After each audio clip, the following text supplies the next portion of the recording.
Esta conferencia trata de sintetizar y poner en imágenes el aporte que dice a la Comisión Histórica del Conflicto que se creó dentro de los diálogos de La Habana. Lo que me llamó la atención en las primeras discusiones que tuvimos en esta comisión histórica es que algunos opinaban que la violencia, el conflicto armado, no obedecía propiamente a eh, raíces objetivas, sino que Colombia era un país que tenía conflictos, pero que había países del mundo que tenían conflictos o injusticias o desigualdades mucho más grandes y que sin embargo no tenían un conflicto armado. Eso estaba revelando que algunos pensaban que las leyes sociales se equiparan a las leyes físico-químicas. En las leyes físico-químicas, pues cuando uno reúne ciertos elementos, ciertas sustancias, por ejemplo, se produce el mismo efecto. Pero en las leyes sociales entra a jugar un papel muy determinante el problema de la conciencia.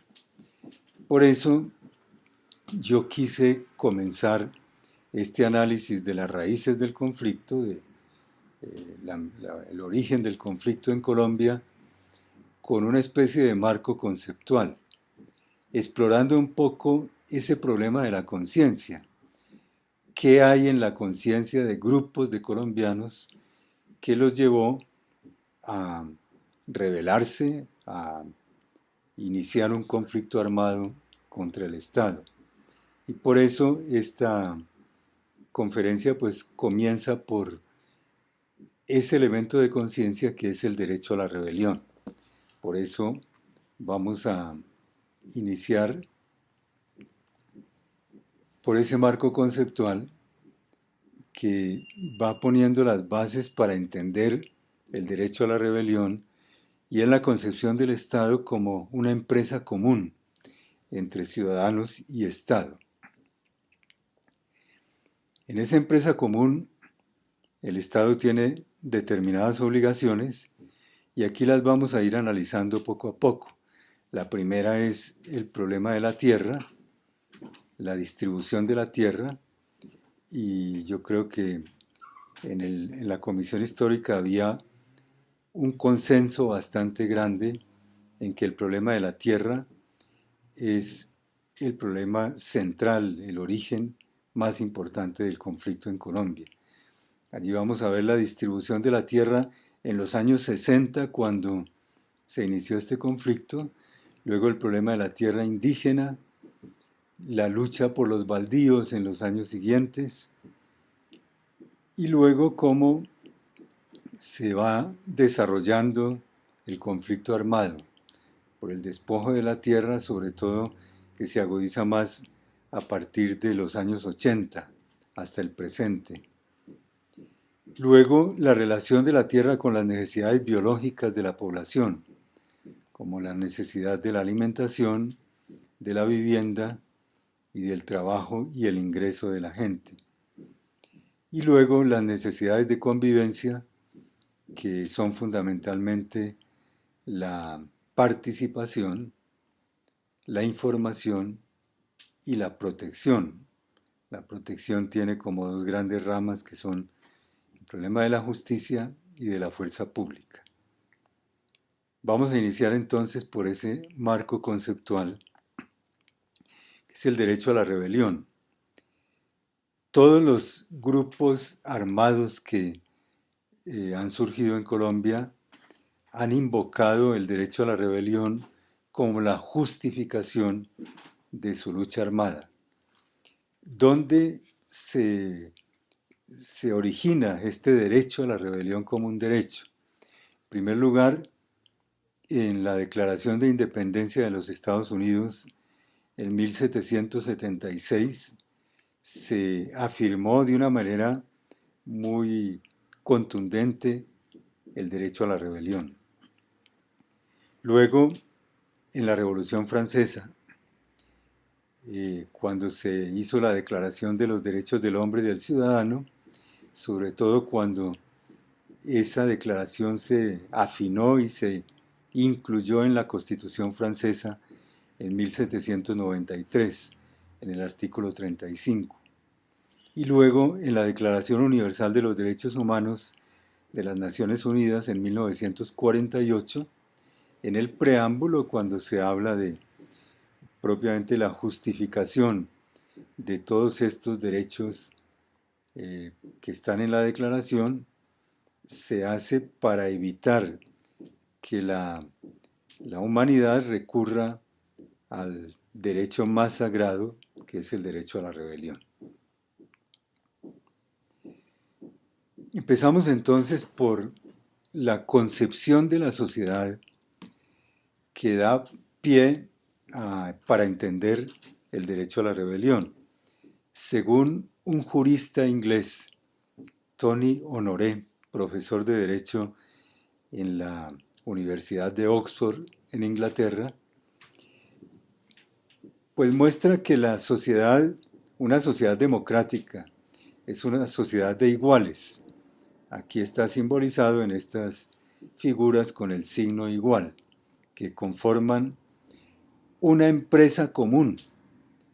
Y en esa empresa común está incluido el Estado, y el Estado tiene un papel muy específico dentro de esa empresa común. El Estado tiene la obligación dentro de esa empresa común, ya que es el que maneja los recursos de la empresa, de satisfacer las necesidades biológicas, que son la alimentación, la vivienda, el trabajo, la salud y la educación, necesidades biológicas fundamentales de todos los ciudadanos, o sea, de todos los miembros de esa empresa común. Y también tiene la obligación de satisfacer las necesidades de convivencia de los miembros de esa empresa común, que son fundamentalmente la necesidad de información, de participación y de protección.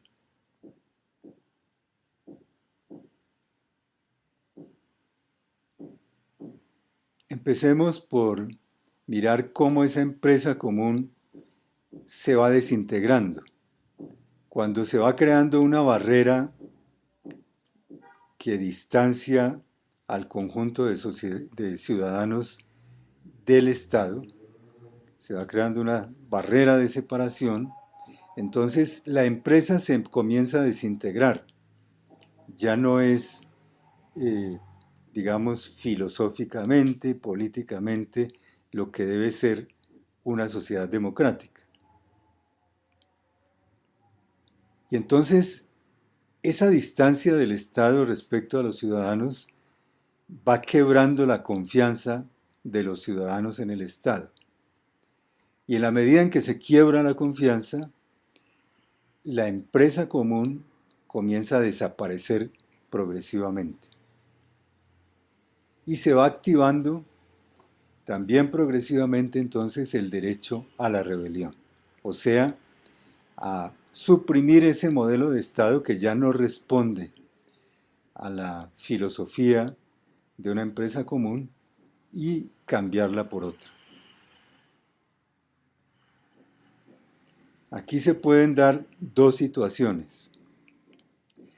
Una situación A, si la miramos desde el punto de vista del Estado, se caracteriza por el cumplimiento de los deberes del Estado, de los que habíamos enunciado antes, y el Estado entonces es el que define el uso legal de la fuerza por parte de los súbditos y de los oficiales del Estado. Es una situación, podríamos decir, de normalidad. Y respecto a la sociedad, en esa primera situación A, se da también un cumplimiento de los deberes por parte de los ciudadanos y se someten al uso legal de la fuerza que define el mismo Estado. El uso de la fuerza, cuando la ley lo permite, y, y usa la fuerza cuando los oficiales usan la fuerza ilegalmente, que en cualquier sociedad el uso ilegal de la fuerza por los ciudadanos está caracterizando o digamos autorizando también el uso de la fuerza en defensa por parte de los ciudadanos. Y la situación B es cuando ya se da el incumplimiento de los deberes por parte del Estado y entonces ya el Estado no puede definir el uso legal de la fuerza. Y toda la fuerza estatal se va convirtiendo progresivamente en una fuerza ilegal. Y la situación B, desde el punto de vista de la sociedad, es cuando se va disolviendo el vínculo de la sociedad con el Estado, desaparece la base para el uso de la fuerza según la ley y el uso legítimo de la fuerza ajustado a las leyes de la guerra, el uso legítimo de la guerra se tiene que ajustar ya a las leyes de la guerra. Hay entonces dos maneras de disolver la empresa común entre ciudadanos y Estado. La primera manera es cuando las leyes excluyen a franjas de ciudadanos de la satisfacción de las necesidades biológicas y de convivencia. Cuando son las mismas leyes las que excluyen a estos ciudadanos de esa satisfacción. Y la segunda manera es cuando el Estado le entrega al mercado y a las leyes del mercado, que la primera es el lucro ilimitado, la satisfacción de esas necesidades. Cuando hablamos de rebelión, hay que examinar la identificación que se hace hoy día en muchos estados, en muchas sociedades, entre rebelión y terrorismo. Y son dos cosas muy distintas. La rebelión, como vimos, pues es un derecho reconocido en documentos y tratados internacionales. Y el terrorismo tiene una serie de problemas que propiamente nos muestran que no es un concepto jurídico. El terrorismo, como lo afirma una relatora de las Naciones Unidas, que ha sido nombrada precisamente para ir construyendo una convención sobre el terrorismo y los derechos humanos, afirma que la palabra terrorismo no es un concepto jurídico, sino que la palabra terrorismo tiene un contenido emocional y es prácticamente un insulto que una persona o un grupo, una colectividad o un mismo Estado le lanza a sus propios enemigos de una manera emotiva. Y por eso tanto ella, esta relatora de las Naciones Unidas, como los que han escrito de una manera mucho más ponderada sobre el terrorismo, que son unos franceses, uno de ellos fue el director nacional de la policía de Francia y el otro es un gran experto en el derecho de los conflictos, nos muestran que el terrorismo es terrorista el que es un héroe para el grupo contrario. El que es terrorista para un Estado es un héroe para ese mismo Estado cuando eh, está apoyando sus políticas. Y viceversa, para otro Estado, el que es terrorista para este es un héroe para el otro Estado. Entonces, o para la otra persona. Entonces, el terrorismo no es propiamente un concepto jurídico, sino un concepto, una palabra que pertenece al mundo de lo emocional y, y que es muy difícil definirlo como un delito propiamente dicho. Estas personas, tanto la relatora de las Naciones Unidas como los expertos franceses que han escrito sobre el tema, muestran los problemas que hay para convertir el terrorismo en un tipo penal o un tipo delictivo.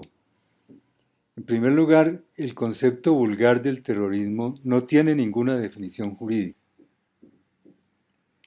Son definiciones que caen en lo que hemos llamado los círculos viciosos, o sea, hay una enumeración de actos terroristas sin definir cuál es la lógica criminalística de esas conductas y por eso se define lo uno por lo otro.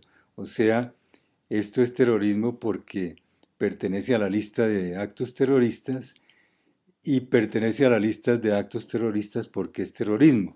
O sea, se define lo uno por lo otro. En segundo lugar, se aplica a organizaciones, grupos, estados y etnias e incluso a religiones. En ese sentido, se vulnera el principio de responsabilidad individual que tiene toda conducta penal.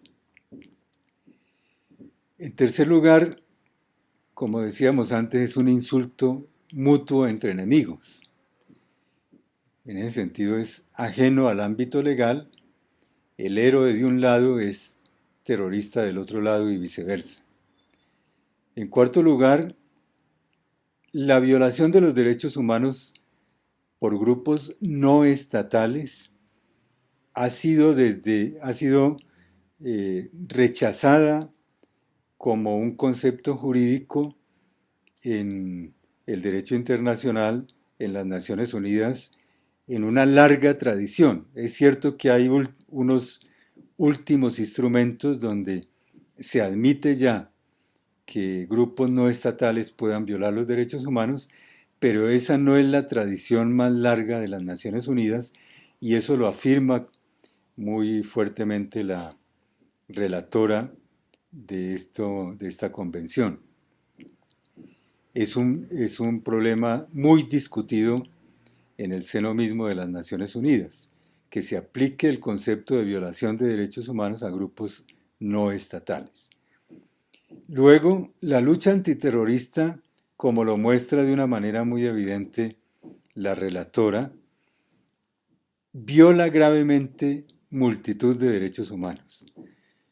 Y esto lo han denunciado particularmente a raíz del 11 de septiembre de 2001, cuando la destrucción de las Torres Gemelas en Estados Unidos, que se inició con la presión de Estados Unidos sobre el resto de los estados del mundo, una serie de estrategias y de medidas antiterroristas que han llegado a violar otros muchos derechos reconocidos por el derecho internacional. Luego, hay una gran confusión entre terrorismo y rebelión, y es lo que el obstáculo principal que la relatora de las Naciones Unidas ve para poder llegar algún día a una convención sobre el terrorismo, porque ella dice, mientras no se delimiten los campos entre rebelión y terrorismo, no se podrá avanzar en una convención internacional sobre el terrorismo. Hay un desconocimiento del derecho a la rebelión, es un desconocimiento progresivo, mientras en el pasado esto fue indiscutible, hoy día hay muchos estados que van desconociendo el derecho a la rebelión y por eso la relatora dice hay necesidad de distinguir el terrorismo de la rebelión. Y finalmente, la estigmatización de grupos, de estados, de culturas, de religiones, es algo que no cuadra con la tradición criminalística, penal, universal, y que ha llevado también a porque se considera que la definición del delito es individual y la penalización de un delito tiene que ser individual. Entonces, ha llevado también a la relatora a mirar como una solución a todos estos problemas que el marco jurídico más apropiado para juzgar lo que se ha llamado terrorismo es propiamente el derecho internacional humanitario. Si los actos violentos dentro de un conflicto armado se ciñen al derecho internacional humanitario, pues simplemente son actos legítimos de rebelión. Pero si violan las normas del derecho internacional humanitario, pues en lugar de llamarlos terroristas a esos actos, porque ya vimos que el terrorismo es un término que no tiene un contenido jurídico y que es más bien del campo de lo emocional, se deben juzgar más bien como infracciones al derecho internacional humanitario.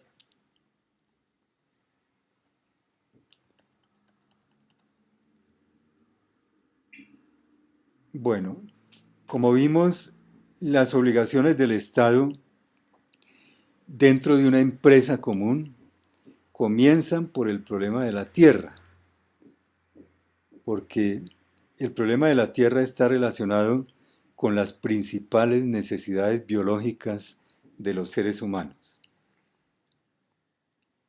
El problema que tenemos en Colombia es que la concentración de la propiedad de la tierra ha sido escandalosa, podríamos decir desde la independencia de España, pero aquí podremos ver cómo en los años 60, cuando se iniciaron estos movimientos armados, estos grupos insurgentes en Colombia, los que tenemos actualmente, porque antes hubo otros. En esos años 60 la distribución de la tierra era como se ve aquí. Las franjas verdes corresponden al volumen de la tierra y las franjas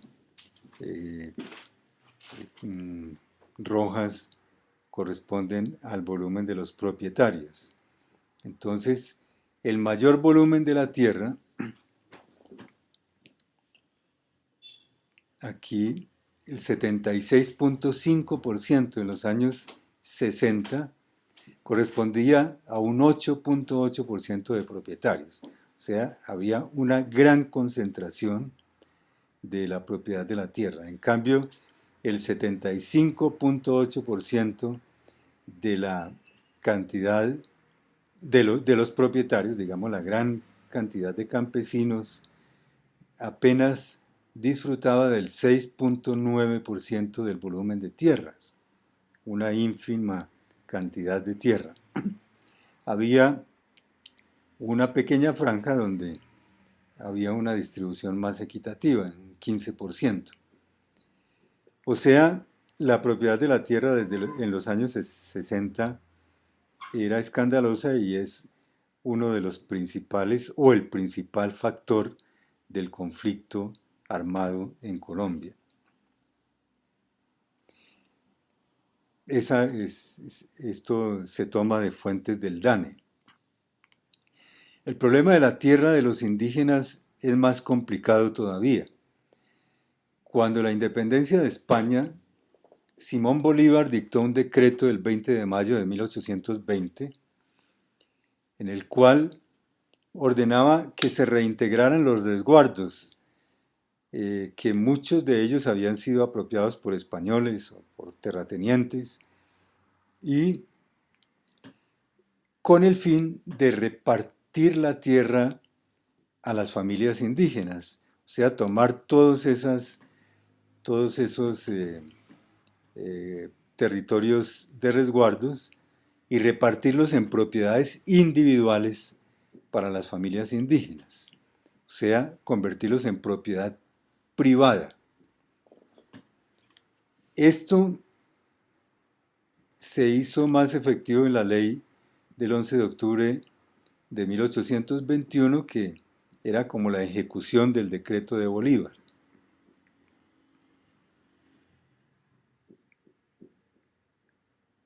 El reparto de los resguardos se fue haciendo, pero de una manera muy conflictiva, tanto que en 1832 se tuvo que poner un plazo para el reparto de los resguardos. Se prohíbe la venta de tierra en un plazo de 10 años, la venta de la tierra repartida a los indígenas, y se impide la migración de indígenas y se asegura mano de obra en las haciendas. O sea, los indígenas que iban recibiendo esas pequeñas parcelas, pues muchos las vendieron y terminaron contratados en las grandes haciendas como peones. Pero Simón Bolívar, creyendo hacerle un bien a los indígenas, les hace un gran mal, y es que desconoce su cultura ancestral y milenaria de la propiedad colectiva de la tierra y del concepto mismo que tenían los indígenas sobre la tierra, sobre la madre tierra, que en su cultura y en su cosmovisión jamás se podría concebir como una mercancía, como algo que se compra y se vende. Entonces esto fue una ruptura de toda su concepción tradicional, de su cosmovisión, que causó enormes traumas en la población indígena y muchas protestas de las comunidades indígenas. Toda esta conmoción y traumas que crearon esas leyes de repartición de la tierra entre los indígenas, tuvo que ser corregida finalmente en 1890, cuando los gobiernos se dieron cuenta que los indígenas no funcionaban en ese esquema de propiedad privada y que realmente se les había hecho un gran mal. Pero lo hicieron en la ley 89 de 1890, en que se recupera la figura del resguardo, pero los indígenas son excluidos de la legislación republicana y se les considera en esa misma ley, se les define como poblaciones salvajes. Y los resguardos se conciben como una manera de reunir a los indígenas, de gobernarlos, para irlos reduciendo a la vida civilizada. Para los gobiernos de esa época, la vida civilizada era adaptarse al sistema de propiedad privada. Como los indígenas no se adaptaban al sistema de propiedad privada, eran salvajes. Y por eso se les concedía estar en los resguardos como una especie de reductos de salvajismo que no se adaptaban a la civilización moderna de propiedad privada. Esta ley 89 todavía tiene vigencia y los mismos indígenas la defienden porque a pesar de la calificación que hace de ellos como salvajes, pues es la que defiende el sistema de los resguardos como propiedad colectiva. Sin embargo, los resguardos fueron ocupados progresivamente por terratenientes y esto fue agravando el conflicto de la tierra, no solamente ya de los campesinos, sino de los indígenas que también se fueron convirtiendo en terrasgueros, o sea, esas personas que trabajan para grandes terratenientes y que en recompensa del trabajo les permiten tener un pequeño predio para cultivar su comida, pero no son propietarios tampoco de ese predio. Entre estas luchas de los indígenas es muy impresionante en la historia de Colombia las luchas que dirigió, por ejemplo, el líder indígena Manuel Quintín Lame, entre 1880 y 1967, cuando murió. Era un terrasguero, convertido en terrasguero, en una hacienda que medía 10.000 hectáreas y que luego fue expandida a 30.000 hectáreas y era trabajada por indígenas terrasgueros. Entonces Manuel Quintín Lames se rebela, invita a la resistencia a los indígenas a no pagar el terraje, a recuperar tierras de los resguardos repartidos, y él mismo fue un autodidacta. Su padre no lo quiso dejar estudiar y en lugar, cuando él le planteó el deseo de ir a la escuela, aprender a leer y escribir, su padre le mostró el asadón y el hacha para trabajar. Dijo que esos eran los instrumentos de educación, y sin embargo él aprendió por su cuenta a leer y escribir. Se estudió todos los códigos. Cuando era perseguido por todas sus protestas y tomas de tierras, pues él mismo se defendía con los códigos en la mano. Hizo viajes a Bogotá para hablar con ministros, buscó hablar con los presidentes defendiendo los derechos de los indígenas, pero siempre fue perseguido, torturado, eh, estigmatizado por todos los poderes, y murió realmente en una situación muy lamentable, aislado y enfermo. Aquí en esta fotografía se ve un momento en que él estaba detenido, está con los pies atados con una cuerda, golpeado, pues no se ve muy bien, pero está golpeado su rostro por eh, eh, armas contundentes, y está rodeado de indígenas que participaban en su movimiento. Otro aspecto es otro aspecto que se relaciona con el problema de la tierra, es el de los baldíos. Eh, los baldíos teóricamente pertenecen al Estado, y el Estado se los asigna a personas que no tienen tierra en teoría. Pero hay una investigadora canadiense, Catherine Legrand, que hizo un estudio de las donaciones de baldíos en un siglo prácticamente, entre 1827 y 1931. Aquí en la primera columna están las extensiones en hectáreas de esos baldíos, y en la otra el tanto por ciento de adjudicaciones. Como se puede ver, el mayor porcentaje de adjudicaciones de baldíos en ese siglo era de predios de 5.000 y más hectáreas, 37%. Y el segundo rango está en los predios de 1.000 a 2.500 hectáreas. O sea, eran adjudicaciones a grandes terratenientes. Eso muestra que la propiedad de la tierra en ese siglo, o sea, partiendo de la independencia de España hasta los años 30, la tierra se concentró en muy pocas manos. Esto lo muestra de una manera contundente, y por eso aquí en este cuadro se ve también lo mismo que vimos en las cifras del cuadro anterior, pero ahí se ve que las adjudicaciones de 5.000 hectáreas eran el mayor número.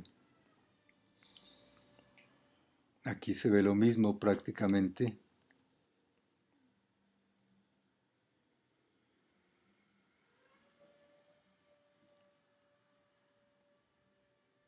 Y aquí se ve lo mismo en otra, mostrando la cantidad de propietarios y la extensión de los predios.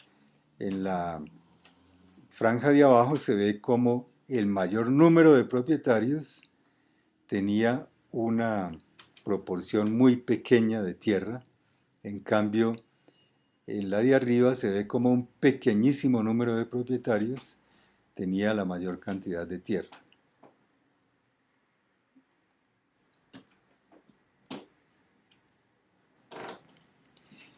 Esta frase del DANE, de un estudio que hizo el DANE sobre la tierra en 1978, hacia atrás, muestra que los baldíos nacionales habían pasado a ser también propiedad de un escaso número de individuos que hacía difícil, si no imposible, la colonización campesina de nuevas áreas del país.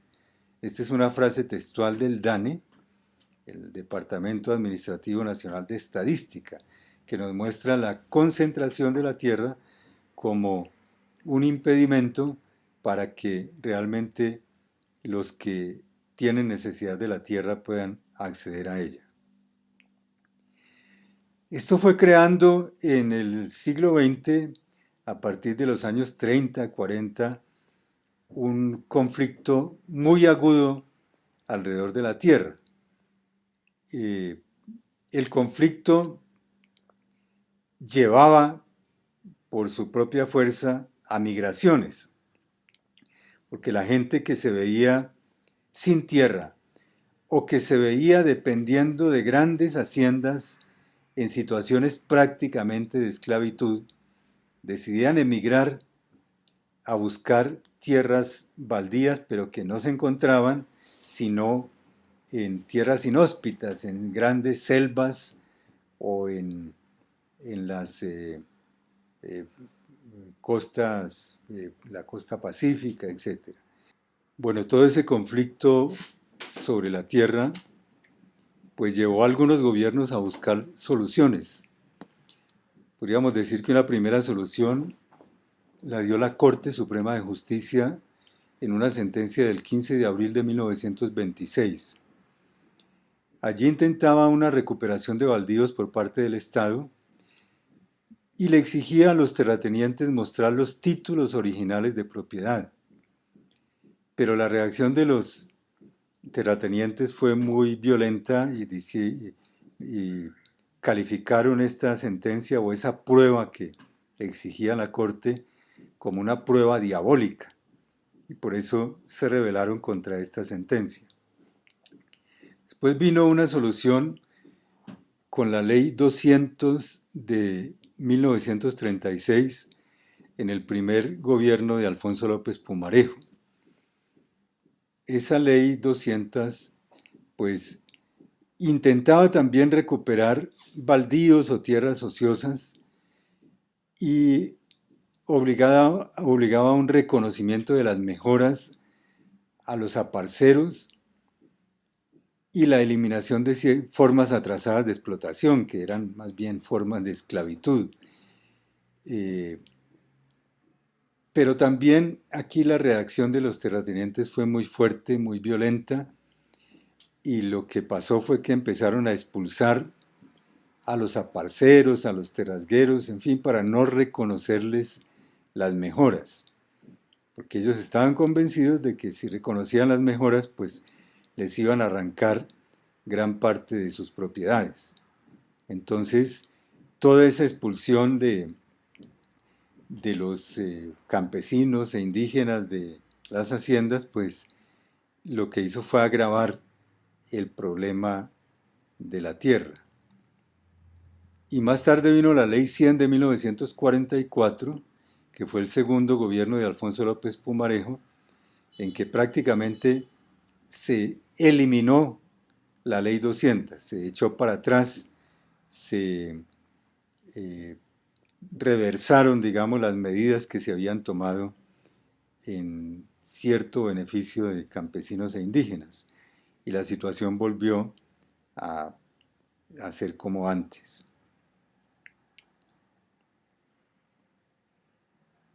Podríamos decir que después vino una solución más radical, que fue la de las guerrillas liberales en los años 50 o después del 48.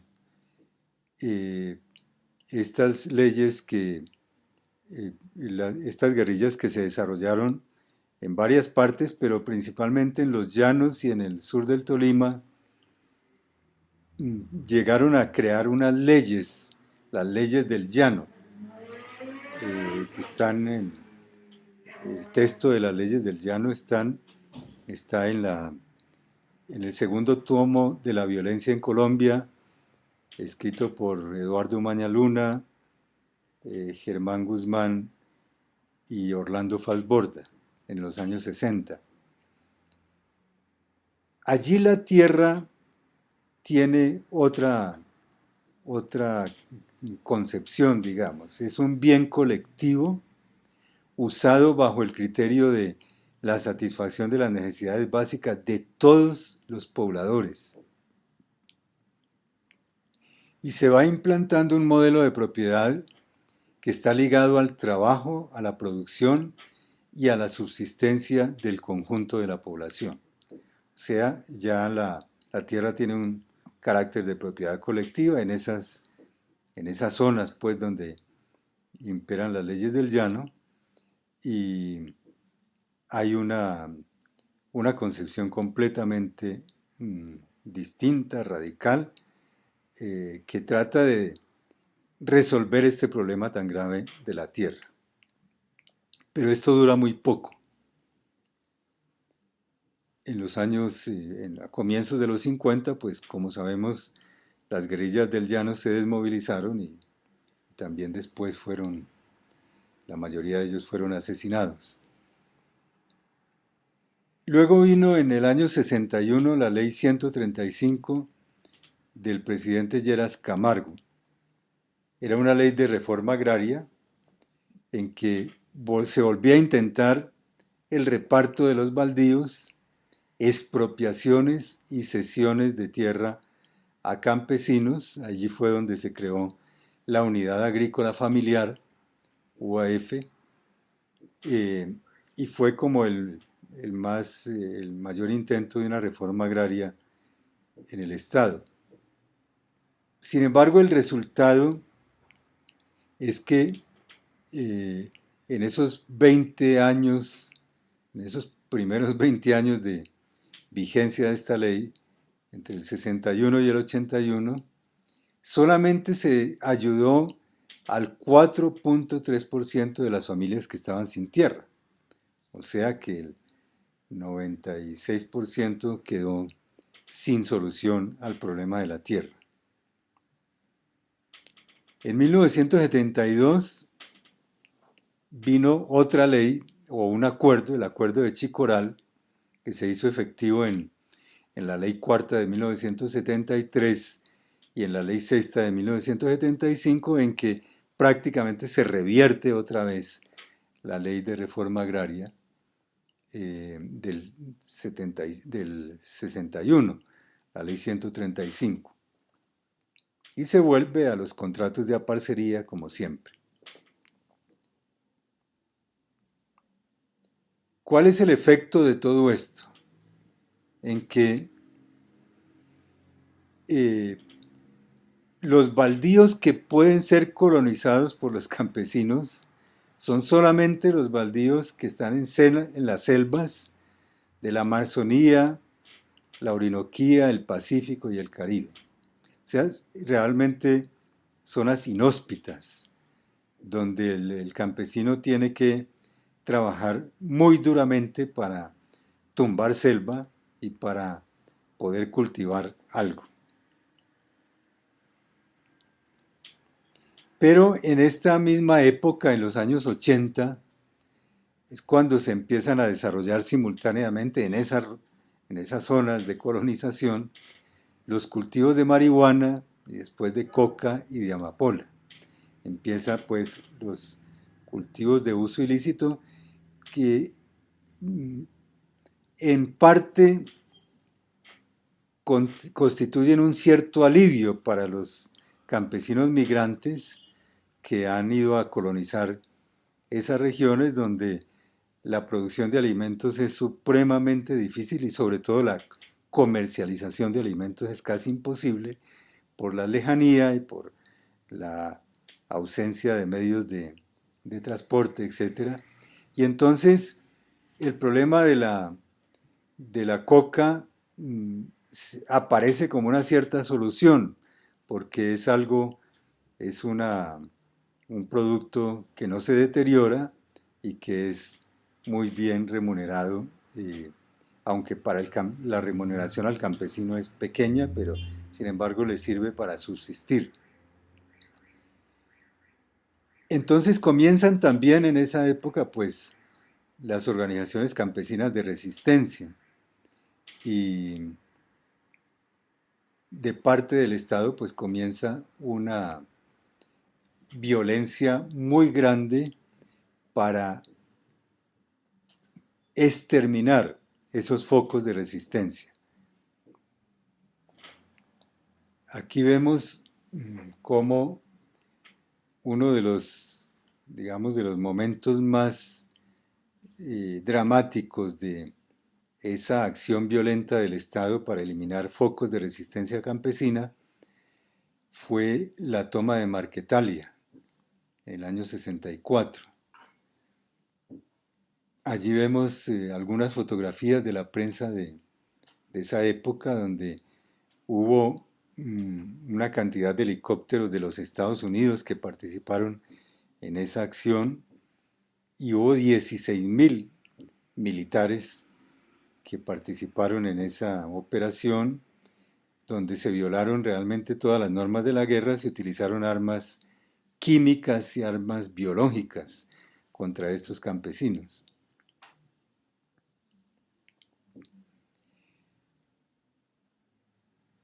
El 20 de julio de 1964, en Marquetalia, pues se proclama una rebeldía campesina y se publica un proyecto de reforma agraria, que es prácticamente el documento fundante de las FARC, de las Fuerzas Armadas Revolucionarias de Colombia. Es propiamente una propuesta de reforma agraria más radical. En septiembre del 65 se tiene la primera conferencia del Bloque Sur, del Bloque Guerrillero del Sur, y en mayo del 66 se tiene la segunda conferencia del Bloque Sur, que ya allí se comienzan a llamar propiamente FARC, Fuerzas Armadas Revolucionarias de Colombia. Pero entonces viene una proliferación de grupos armados, en que podemos decir que a partir del año 64, Colombia va entrando progresivamente en un conflicto armado que la va copando, la va invadiendo. En enero del 65 se da la toma de Simacota en Santander, que es propiamente la aparición pública del Ejército de Liberación Nacional. En el año 67 surge el Ejército Popular de Liberación como brazo armado del Partido Comunista Marxista-Leninista y surge en las regiones del Sinú y San Jorge en Córdoba. En el año 74 surge el movimiento guerrillero más urbano, el M-19. En el año 77 surge la Autodefensa Obrera, o ADO. En los años 80 surge el Comando Quintín Lame, que es un movimiento guerrillero indígena, también el Partido Revolucionario de los Trabajadores y el Movimiento Patria Libre. Como vemos, se va proliferando entonces los grupos armados y que todos invocan este derecho a la rebelión, porque precisamente el Estado pues no ha respondido a las necesidades biológicas fundamentales de la población. Aquí vemos cómo la primera ocupación de una franja grande del territorio por parte de las guerrillas es la cordillera central. Luego, según los estudios de Alejandro Reyes, estas mapas van mostrando el copamiento de, de del territorio colombiano por parte de las guerrillas. En el mapa de la izquierda vemos el copamiento del ELN entre los años 65 y 94. Y en el mapa de la derecha, este mapa de la derecha, el copamiento del ELN entre el año 95 y el año 2002. En estos otros mapas, en este de la izquierda, vemos el copamiento de las FARC entre el año 85 y el año 94. Y en este mapa de la derecha, el copamiento de las FARC entre el año 95 y el año 2002. Como se ve, pues, realmente los frentes guerrilleros van copando la mayoría de los departamentos del territorio nacional. Entre los años 48 y 66 se dio la violencia tal vez más fuerte que en la historia, en los manuales de historia de Colombia, se ha llamado la violencia. Hay dos investigadores que más o menos coinciden en la evaluación de los efectos de esa violencia, que son el investigador norteamericano Paul Ockwist y Monseñor Germán Guzmán Campos, que escribió un libro muy bien documentado sobre la violencia. Según ellos, los asesinatos en ese periodo llegaron a 193.017, las parcelas abandonadas a 393.648 y los desplazados a 2.603.600. Hay que tener en cuenta que ellos, sobre todo Monseñor Guzmán, viendo que las estadísticas siempre dejan unas franjas sin información, él aconsejaba aumentar un pequeño porcentaje a estas cifras para ser más realistas, porque había muchos muertos que quedaban sepultados en zonas desconocidas o arrojados a los ríos. Entonces las cifras de los muertos, por ejemplo, las que se recogían con datos muy precisos, pues no llegaban a revelar el volumen preciso de la violencia.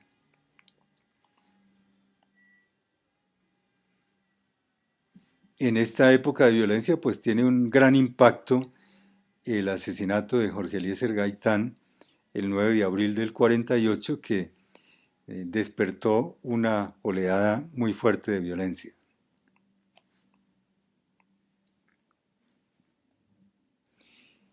Ya después de ese gran periodo de violencia tan fuerte, digamos entre el año 80, 1980 y la actualidad, pues se da un despojo y abandono de tierra monumental.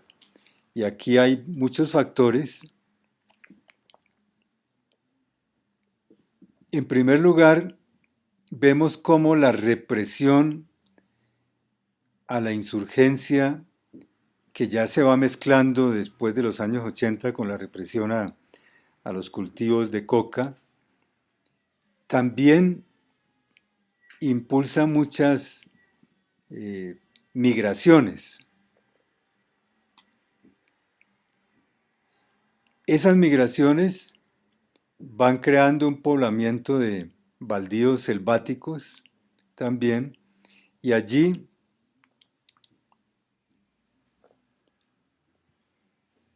esto se va articulando con los cultivos de coca en esas zonas más alejadas, más inhóspitas, y la articulación y el conflicto simultáneo, digamos, entre las guerrillas y los cocaleros. Algunos sociólogos, investigadores de todos estos fenómenos, Dicen que hubo formas de articulación en el sentido de que los dos fenómenos se potenciaban mutuamente, pero que también tenían conflictos muy fuertes porque buscaban pues objetivos completamente contrarios. Entonces viene una persecución articulada eh, entre la DEA y la CIA, por una parte, y el Estado colombiano, que van persiguiendo a veces a a los migrantes que buscan tierras baldías y que simpatizan con las guerrillas con el pretexto de que son narcotraficantes. Ahí se van confundiendo esos dos modelos de persecución.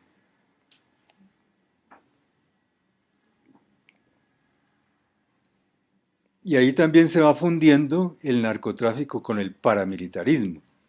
En esta época, sobre todo, es cuando el paramilitarismo toma mayor auge y, y se va articulando muy estrechamente con el paramilitarismo. Justamente el, el narcotráfico es el que le suministra al paramilitarismo la financiación más fuerte para tener eh, armas muy modernas, vehículos muy modernos y medios de comunicación muy modernos.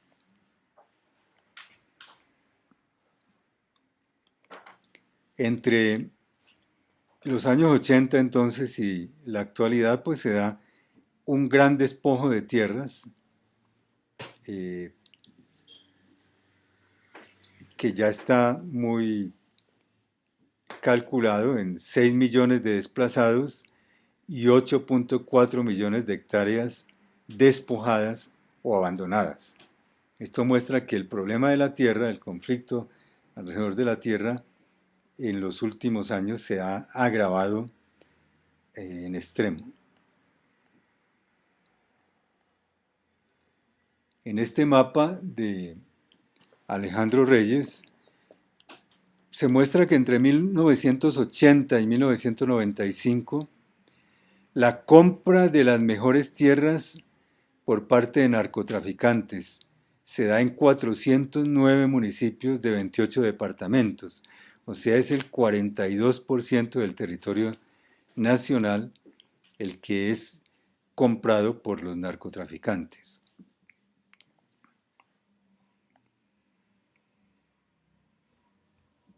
Y en otro estudio de Alejandro Reyes se muestra cómo entre 1997 y 2007 hay un despojo de 744.580 hectáreas por paramilitares que desplazan a 985.576 campesinos en 10 departamentos, que son los departamentos que él estudia, los de la Atlántico, Bolívar, Córdoba, Sucre, Magdalena, Cesar, Guajira, Antioquia, Chocó y Meta.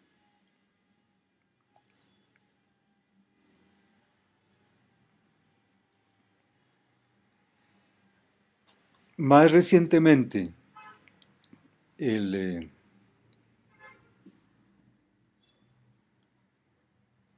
la distribución de la tierra en el año 2012,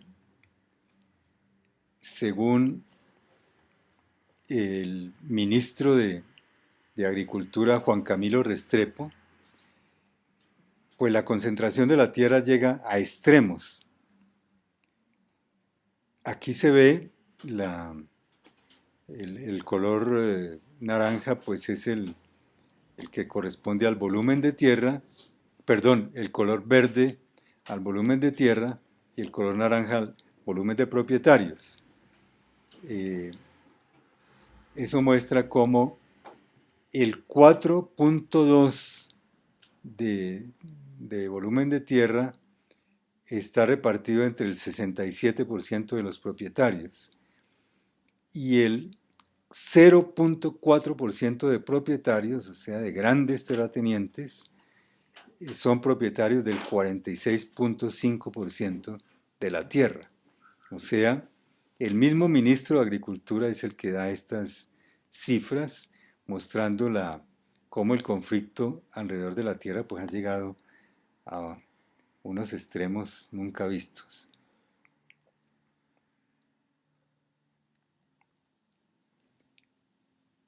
Ya mirando globalmente el problema de la tierra, se ve que el problema de la tierra o la tierra sirve para solucionar al menos tres necesidades básicas de la población: la alimentación, la vivienda y el trabajo y el ingreso. Son necesidades biológicas. Y si miramos un poco más allá, la tierra también contribuye al problema de la educación. Algunos dicen que la naturaleza es el mejor libro de estudio, eh, y también al problema de la salud, como nos lo muestran los indígenas que tienen grandes extensiones de cultivos de plantas medicinales que son propiamente la salud tradicional.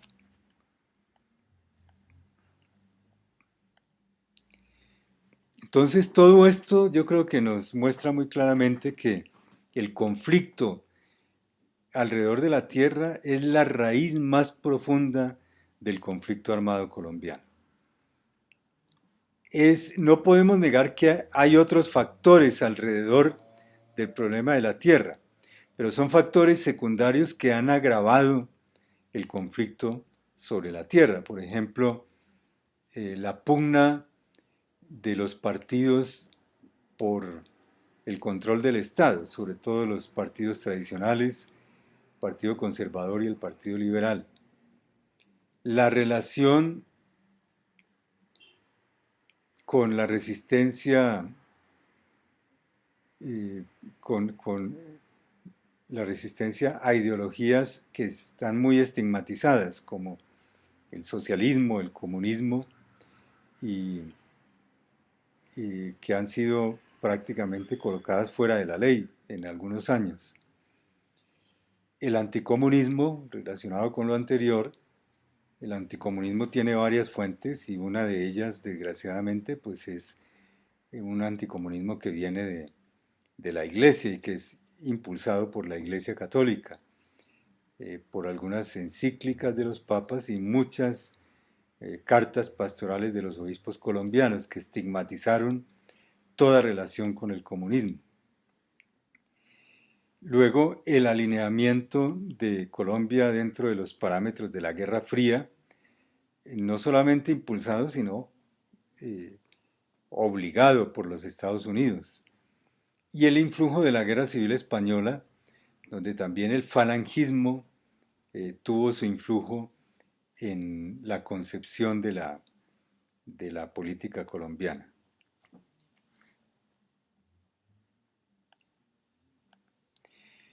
Bueno, una de las necesidades biológicas fundamentales a las cuales contribuye la distribución de la tierra es la alimentación. Aquí tenemos unas estadísticas de,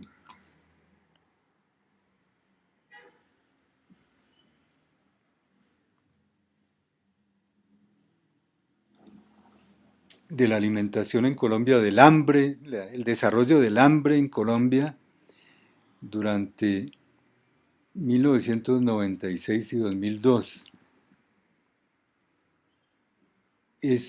Nos muestra el ritmo de crecimiento del hambre en Colombia comparado con los países en vías de desarrollo, que es la, la línea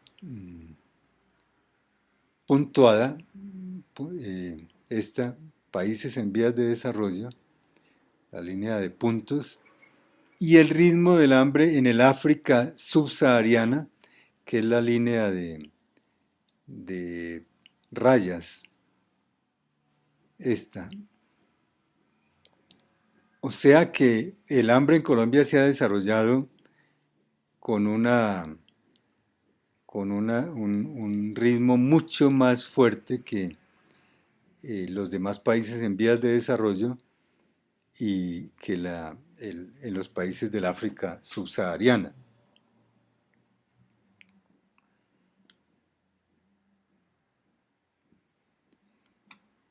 Aquí se ven las cifras eh, desde el 96 al 2002, cómo va creciendo la cifra de las personas que padecen hambre y el porcentaje.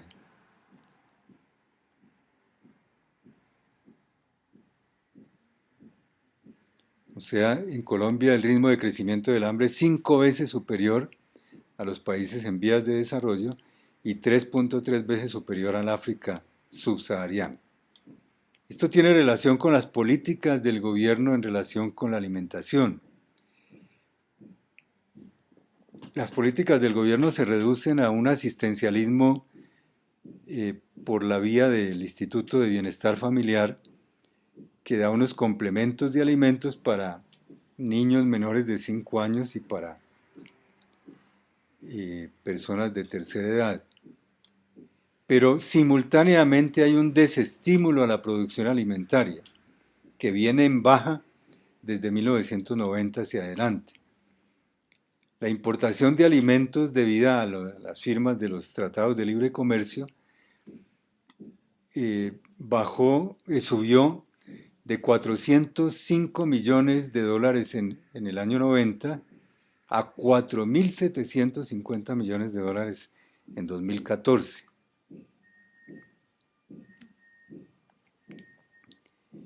Y solamente se están utilizando 5.3 millones de hectáreas aptas para la agricultura de 21 millones que existen de tierras aptas para la agricultura. La población más vulnerable al hambre son los desplazados. El 87% viven en la inseguridad alimentaria. El 59.7% de madres gestantes está con anemia, carencia de alimentación, y el 90% en la indigencia. La mortalidad por hambre entre 1998 y 2000 fue de 40.000 niños solo por hambre y 6.5 por cada 100.000 habitantes por hambre y otras causas, 21 de cada 100.000 habitantes. Y en regiones de alta productividad minera e industrial. La productividad minera e industrial es la que ha ido reemplazando la agricultura, o sea, la no producción de alimentos. Otra de las necesidades biológicas es la vivienda. En Colombia hay un déficit cuantitativo de 15.8%, que equivale a 1.700.000 hogares sin vivienda o con un déficit, sí, prácticamente sin vivienda, y un déficit cualitativo del 34%, equivalente a 3.667.800 hogares. En el campo es más dramático porque es el 85.1%.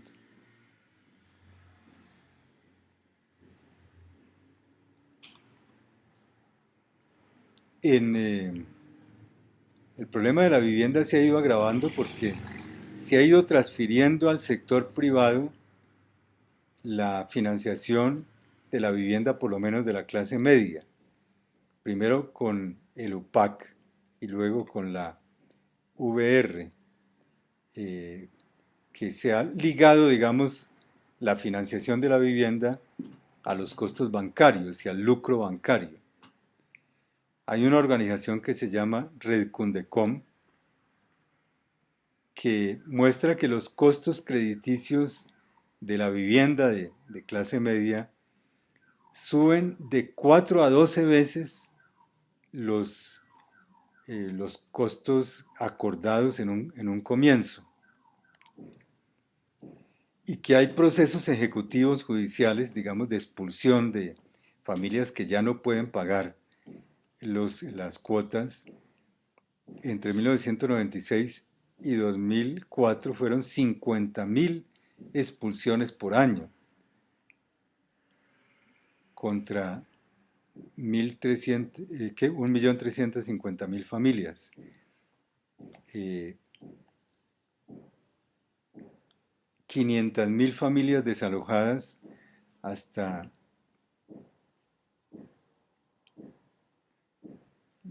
2008, 300 por día. Estas son las cifras de Recundecon. Si pasamos al problema del empleo, que es otra de las necesidades biológicas, el empleo y el ingreso, en este primer cuadro tenemos la distribución de la población ocupada. El 46% es de asalariados. No, sí, el 46% de asalariados y el 46% trabajadores por cuenta propia. Y un 6.9% no remunerada, población no remunerada. Y si tomamos solamente la población asalariada, ese 46%, de ese 46%, el 77% no llenan los requisitos mínimos de calidad de empleo. Solamente los llena el 23%. Y los requisitos de calidad de empleo, pues,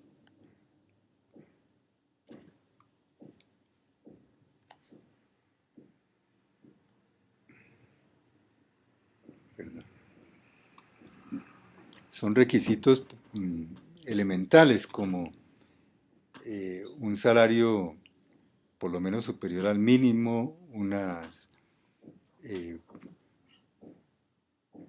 derechos de pensión, horario de trabajo humano, etc.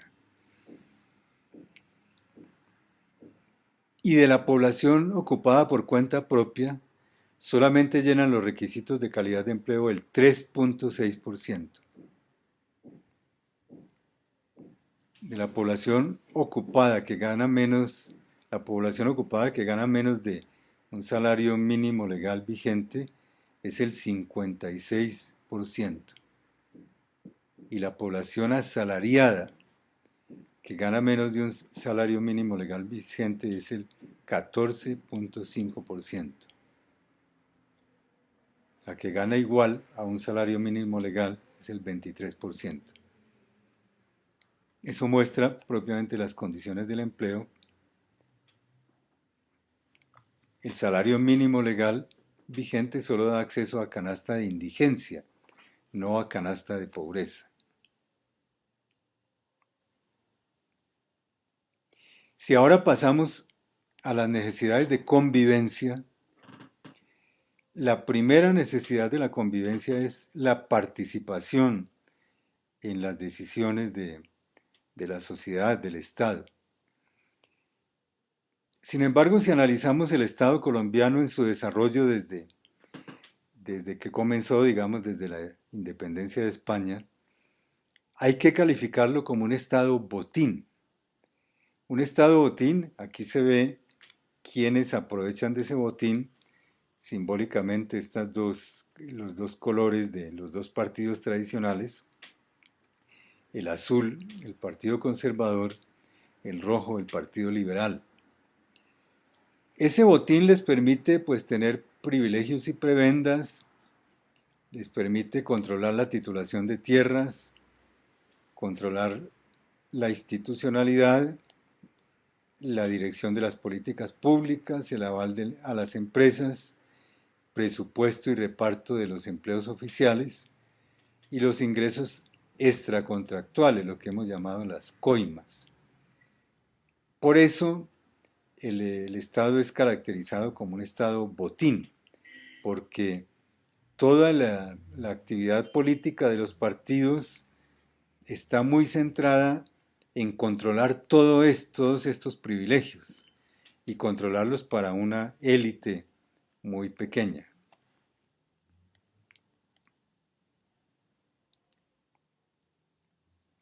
La configuración histórica del Estado en Colombia la definen o la caracterizan algunos analistas como Paul Ockhuyst, un Estado no pluralista, sectario, hegemónico, exclusivista, que absorbe o reprime o extermina al rival. Por eso hemos tenido tantas guerras civiles y tantos conflictos. Y Juan Friede, que fue un investigador ucraniano nacionalizado en Colombia, que se dedicó a estudiar de una manera muy interesante los desarrollos de los sectores más deprimidos, los indígenas, los negros, los campesinos. Define el Estado como un grupo que gobierna a su antojo, que concentra como el derecho de los hábiles y los fuertes a apropiarse de los valores,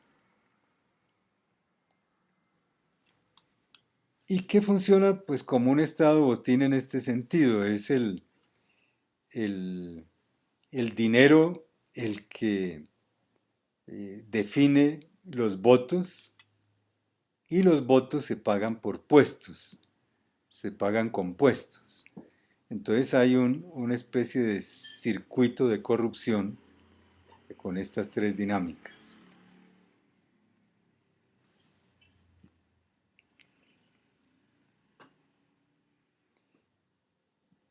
La configuración del Estado es demasiado trágica en Colombia. En el siglo XIX hubo 9 guerras civiles nacionales, 14 guerras nacionales, regionales y múltiples revueltas locales. O sea, es un Estado que ha estado prácticamente en guerra desde que se originó. En el siglo XX vino la violencia más fuerte entre los años 44 y 58, y luego vino el Frente Nacional entre el año 58 y el 74, que fue un sistema de exclusión, de apoderamiento del Estado por los dos partidos hegemónicos y la exclusión de los demás partidos del poder político. Y entonces, como los dos partidos se unificaron, digamos, hubo una alianza intraoligárquica, vino el aplastamiento de la protesta social y de la oposición política. En todo este recorrido que ha hecho el Estado colombiano en su historia, pues realmente hay tantas atrocidades que son como innumerables. Y aquí solamente se enumeran pues atrocidades que llamamos cimeras, que llegaron a ser tan escandalosas a nivel internacional que pues han marcado la historia del país. Por ejemplo, la masacre de las Bananeras en diciembre del 1928, donde la misma información sobre las víctimas es reveladora. El Estado hablaba de 47 víctimas y los sindicatos de 5.000 víctimas. La masacre de Santa Bárbara, de los trabajadores del cemento, en febrero del 63, en que los carros pasaron por encima de los huelguistas y los aplastaron. La ilegalización del comunismo en el año 54 por una asamblea constituyente convocada por Rojas Pinilla, en que se declara fuera de la ley todo movimiento comunista, y luego en una ley que se expide posteriormente, se crean 13 delitos relacionados con colaboración a movimientos comunistas. Los bombardeos de Marquetalia y de lo que se llamó las repúblicas independientes entre el 64 y el 65, que fueron atroces, que se utilizaron todos los métodos prohibidos a nivel internacional, las armas químicas, las armas biológicas, etc. El paramilitarismo, que no comienza en los 80, como se dice, sino en el año 62, cuando viene una misión norteamericana y deja unos documentos secretos en que obliga al Estado colombiano a crear grupos paramilitares, una estrategia paramilitar para combatir no a guerrillas que en ese momento no existían, sino a los simpatizantes del comunismo, pues que era una manera de pensar. Los manuales de contrainsurgencia, que comienzan en el año 63 y que se caracterizan por vincular a la población civil a la guerra, no solamente como blancos de la guerra, sino también como participantes en la guerra en las estructuras paramilitares. El nacimiento de la AAA en el año 79, que fue un movimiento dentro de las Fuerzas Armadas que se camuflaba como civiles para salir a cometer atrocidades. Bueno, el estado de sitio permanente que duró 30 años, entre el 49 y el 91. El Estatuto de Seguridad del gobierno de Turbay, en el año 78, que masificó la tortura. La Comisión Interamericana y la Organización de Amnistía Internacional, que vinieron e identificaron 60.000 casos de tortura. La desaparición forzada de personas, que se calcula en 45.000 y pico de víctimas.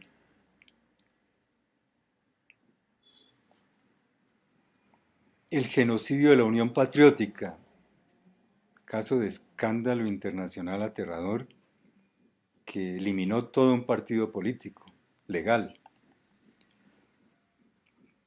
Los falsos positivos, que según datos de la Fiscalía ascienden por lo menos a 5.700 y que se refieren a todas las brigadas militares. El genocidio sindical, que entre 1986 y 2009 ha asesinado a 2.663 sindicalistas. El 60% de los sindicalistas asesinados en el mundo son colombianos. Hasta hace poco se contabilizaba un sindicalista asesinado cada 3 días. La eliminación de los desmovilizados. Bueno, las masacres, la parapolítica que llevó a 400 funcionarios de elección popular a la prisión como judicializados hasta abril de 2010, entre ellos 102 congresistas, 5.776 ciudadanos involucrados con paramilitares.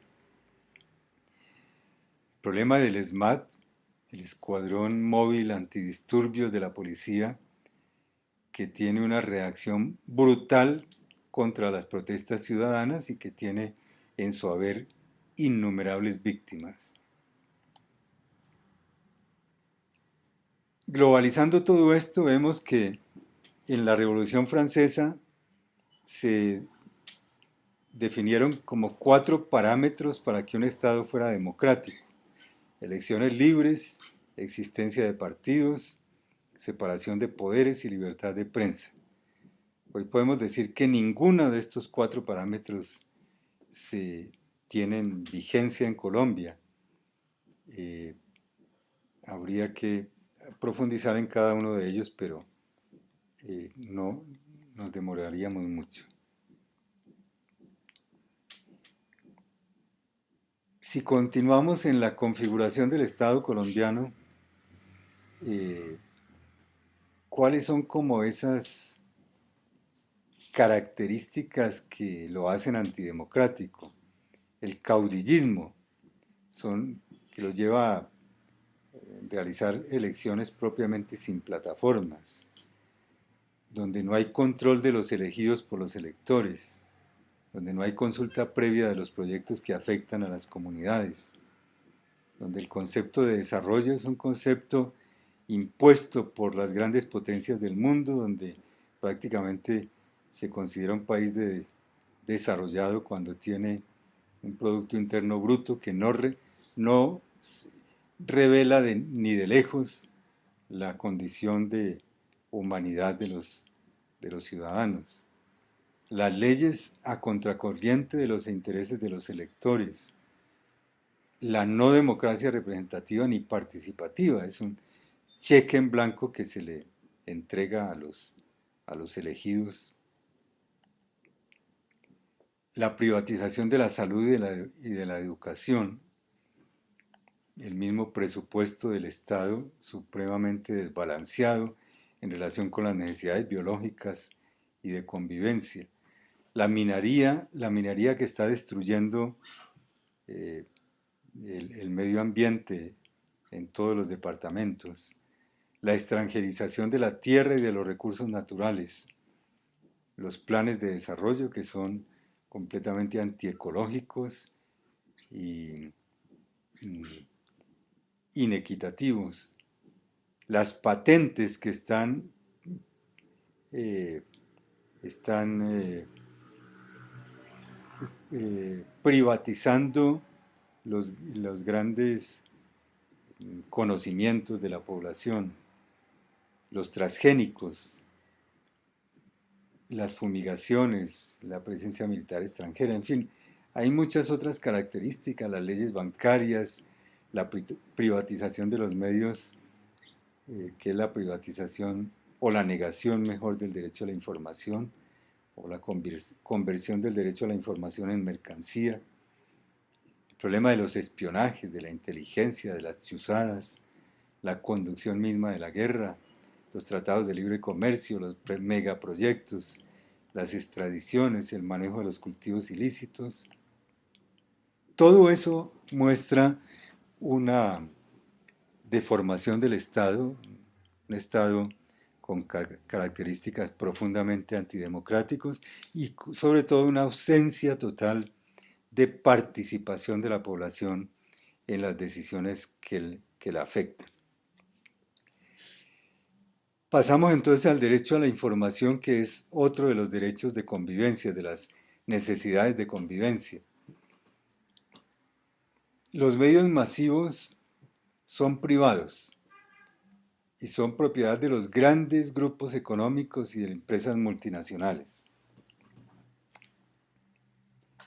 La información sigue más bien un esquema ideológico de amigo-enemigo, donde se está estigmatizando permanentemente y de manera intensa a los movimientos, a los grupos, a las personas que no comparten la manera de gobernar o la ideología de los grupos en el poder. La libertad de prensa, pues, como se la llama, y que se reivindica cuando se critica a los grandes medios, es una libertad solamente para los grandes potentados. El derecho a la verdad, pues, prácticamente es inexistente. El derecho a la información también es inexistente. Se han convertido no en derechos, sino en mercancías que se compran y se venden y por precios altísimos. Hay que analizar, por ejemplo, el contraste entre lo que se informa y lo que se silencia. Lo que se informa, lo que se legitima y lo que se estigmatiza. ¿Quiénes son los protagonistas de la información, de las noticias, y quiénes son los ausentes en esa información? ¿Cuáles son los programas o los espacios de alto rating y de bajo rating? ¿Y qué es lo que se informa en los espacios de alto rating y en los de bajo rating? ¿Cuál es el lenguaje que se utiliza? El lenguaje positivo, el lenguaje exaltativo para lo que tiene que ver con las élites en el poder, y el lenguaje negativo para los movimientos contestatarios, los contenidos irreales y los contenidos reales. En fin, habría que hacer un análisis a fondo de lo que se informa y lo que se silencia. Todo esto se somete a unas técnicas de publicidad que son propiamente técnicas de manipulación de las conciencias, donde propiamente se favorecen los intereses del establecimiento. En otros países hay leyes de democratización de la información, donde hay una redistribución, por ejemplo, del espacio radioeléctrico, hay una clasificación de los contenidos para que sean más equilibrados, se tienen en cuenta los derechos de la población a la información y a la verdad.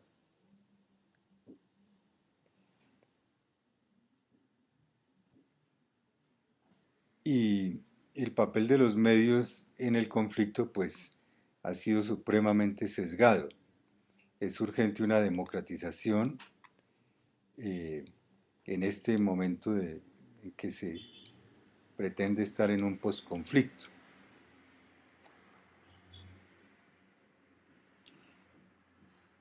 Luego pasamos a otra de las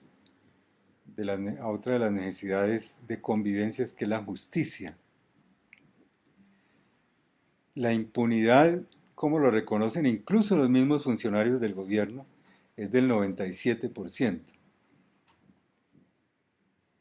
Todos los analistas muestran que de 100 delitos, 80 no se denuncian. De los 20 denunciados, 14 prescriben en el camino y 3 llegan a una sentencia y otros 3 a otras soluciones.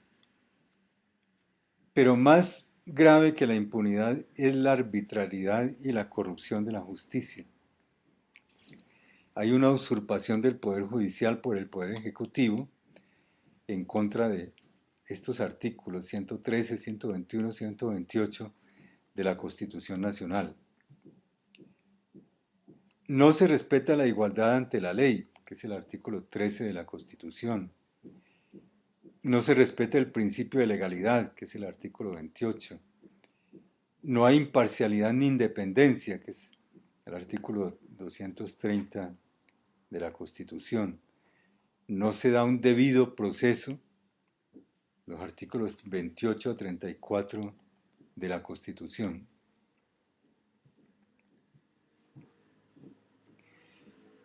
Algunas de las modalidades de esa usurpación del Poder Judicial por el Poder Ejecutivo. Hablo del Poder Ejecutivo sobre todo por las brigadas militares o las unidades de policía, que se atribuyen el Poder Judicial, o son los que definen la persecución a determinadas capas o a determinadas personas. Se da una captura sin orden judicial, conducción de detenidos a cuarteles, lo cual es ilegal, indagatorias ilegales, que son propiamente entrevistas sin abogado, pruebas fabricadas con testigos falsos pagados, control de prisiones, informes de inteligencia y órdenes de batalla tomadas como pruebas, lo cual es ilegal, bases de datos y fotos de personas que sirven también de pruebas contra el artículo 15 de la Constitución, el chantaje de judicialización a los que no se someten, sobre todo a las brigadas o a la policía, el aval de fiscales y jueces a procedimientos y pruebas espurias, el desconocimiento de sentencias de las altas cortes, lo que dicen los soldados cuando se pasean por las zonas campesinas: nosotros hacemos lo que nos da la gana.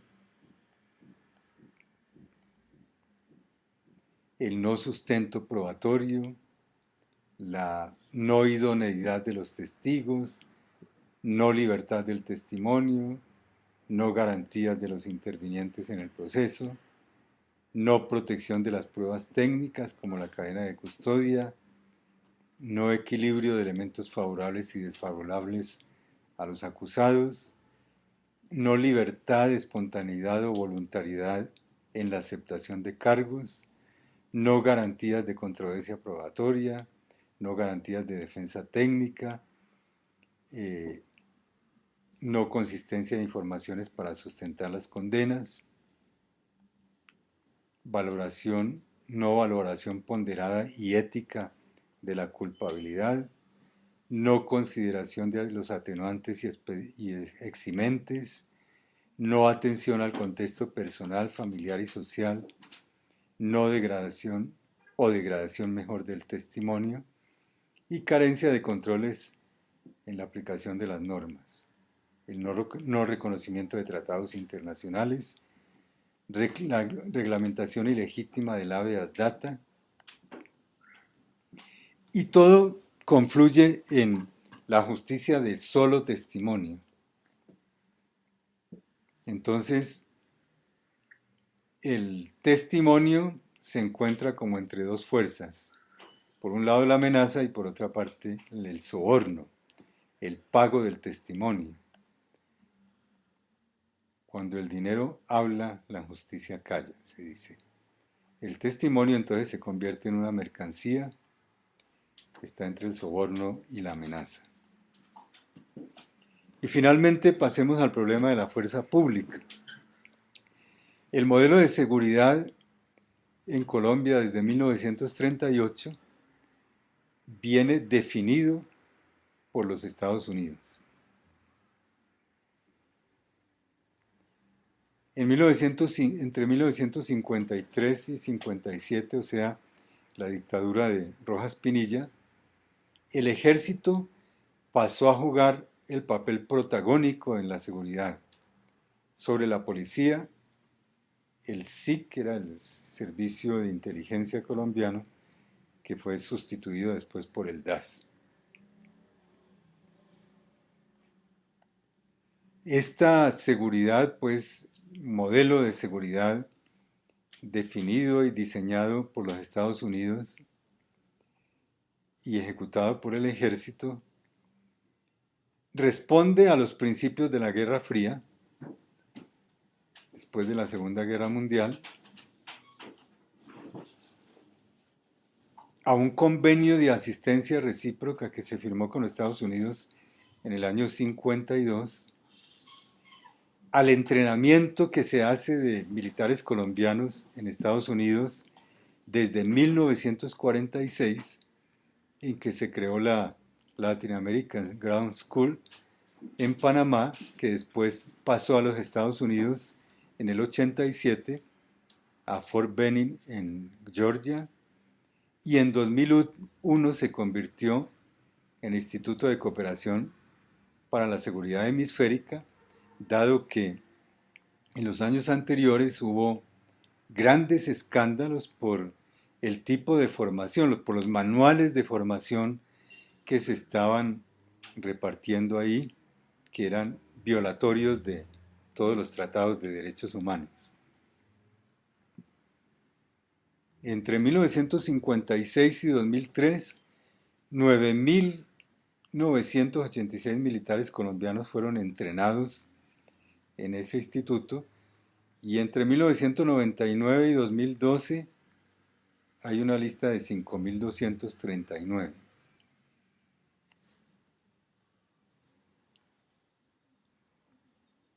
El acto legislativo de 1954, la constituyente de Rojas Pinilla, presidida por Mariano Ospina,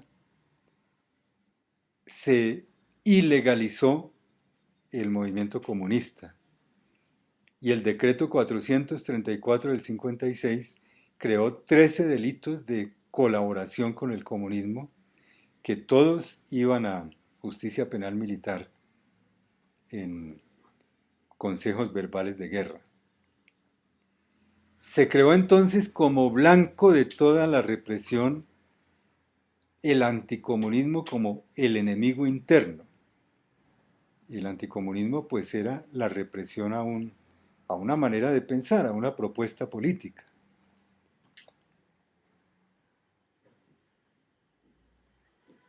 Y esto se hizo en violación al artículo 19 de la Declaración Universal de los Derechos Humanos, que poco antes se había firmado y que prohíbe precisamente perseguir o reprimir maneras de pensar. En el año 62 viene la misión Yarborough, un general de la Escuela de Guerra Especial de Fort Bragg, en Carolina del Norte, y deja unas directrices secretas, que son, con esta frase central, hay que organizar acciones terroristas paramilitares contra los simpatizantes del comunismo. Ahí está la foto del general Yarborough, que ya murió, William Yarborough. Entonces el perfil del enemigo interno, o sea, el blanco de persecución de la fuerza pública en Colombia, tanto en textos y manuales militares, es el anticomunismo, es el comunismo como blanco, y ese anticomunismo tiene varias fuentes. Una es la Iglesia Católica con toda su ideología anticomunista, el falangismo español y la Guerra Fría, sobre todo en los principios y manuales de los Estados Unidos. Todo este anticomunismo ha creado como una especie de figura demoníaca, estigmatizada, que es el comunista, y que en la realidad es más bien el sindicalista, el campesino no sumiso a las tropas, el estudiante que protesta, el militante contra el statu quo, el teólogo de la liberación, los pobladores inconformes, los que denuncian atrocidades, que son como el blanco de ataque de esa fuerza pública.